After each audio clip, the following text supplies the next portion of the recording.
I remember clearly the first time I saw Star Wars. I was 5 or 6. I came from this very small town in Scotland, and me and my brother, we went to the big city to watch it. We didn't really know what it was, or and then it was Star Wars, you know. And then I watched it a billion times. When we got a video player, we watched it over and over and over. We knew every single line of it. We watched it till it was just colours on the screen. It was so worn out, you know. And Alec Guinness, of course, I didn't know his work. I was only a kid, but I knew him as Obi-Wan Kenobi, and he's this iconic, legendary character. By the time I was 9, I decided I wanted to be an actor, and I wondered at his career.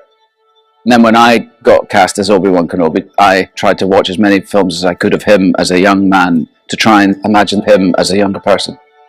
This series is special because it's a character that I loved playing back in the day, and I get a chance to do it again. When I first heard that they were doing episode 1 to 3 and they needed an Obi-Wan Kenobi, I definitely didn't think it was for me. I thought, this isn't who I am. Just because of the scale of it, I felt like I was this indie actor. There was 3 of us for the part, and I went in and I did a screen test. I thought, no, I'm not going to do something that big. But the truth was, I really wanted it. I wanted it because of how I'd felt about the original 3 Star Wars films. Shortly thereafter, I heard that they'd offered it to me, and I was so beyond excited. I had to walk around the studio with George. We went into a stage where they were making the submarine that Liam and Ahmed Best and I end up in. And I was so excited. I looked up at it and I went, George, will we go underwater in it?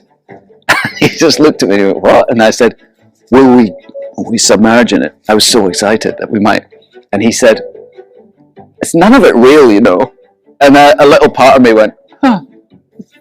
Like that feeling of when you get into the world of it, like, of course you're not flying through space, you know, but somewhere in my head I thought maybe I would get the chance to do something like that.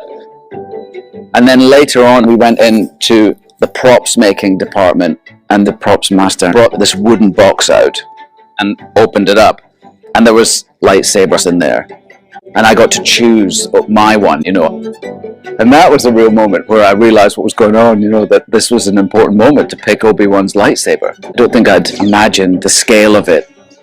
And it was unlike anything I'd ever done. It's so interesting now, 20 years later, the love that there is for those films from the generation who they were sort of made for, the children then. The films that we made are their Star Wars, you know.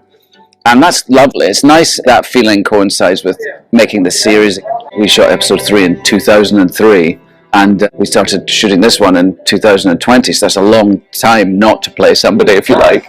And yet, as soon as I put his clothes on and came on set here, it didn't take me very long to feel comfortable again. I love Hayden, and it was so nice to see him again. It was moving, it was emotional to work with him again. And also getting to wield lightsabers at each other again was pretty epic, it was pretty cool. It's like my brother or something. We have a sort of shorthand, I suppose. It's all still there when we're working together. It just felt very natural and easy. I was looking over at Hayden. It just looked exactly as I remember.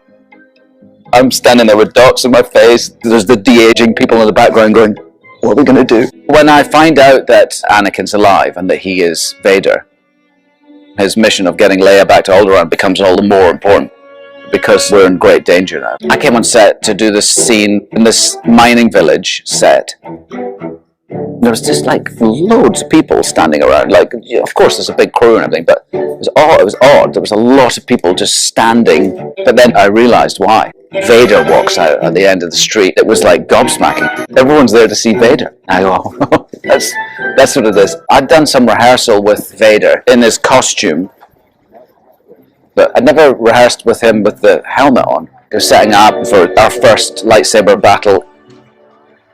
They put the marker board on, whatever the scene is, take 1, and action. And I'm walking, and then I hear his feet, and I turn around, and Darth Vader is coming at me. I was struck with absolute fear. It was real, like, boyhood fear. It was like, it's the first time I've lit my lightsaber in a long time, so I don't really want to face him. I'm not ready to face him, but I take him on, I think there's something about the acceptance, more than he's then able to kill him, which he doesn't do. He's able to walk away from carrying this terrible guilt. He sees that Anakin is no longer there, that Vader is Vader. So he's able to move on. There's a bit of closure for Obi-Wan. I remember clearly the first time I saw Star Wars. Hello there. It's a surreal world to be a part of. Coming back to it after all these years was very meaningful to me. My first day on set, I shouted, "Obi-Wan!" I saw a hand go up.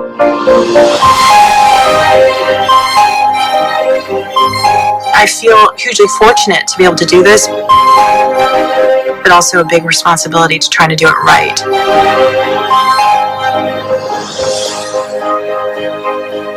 Obi-Wan Kenobi is an iconic character. I don't think I'd imagined the scale of the series. It blew my mind. So many people have such an emotional relationship to the Star Wars galaxy. It's in everybody's life.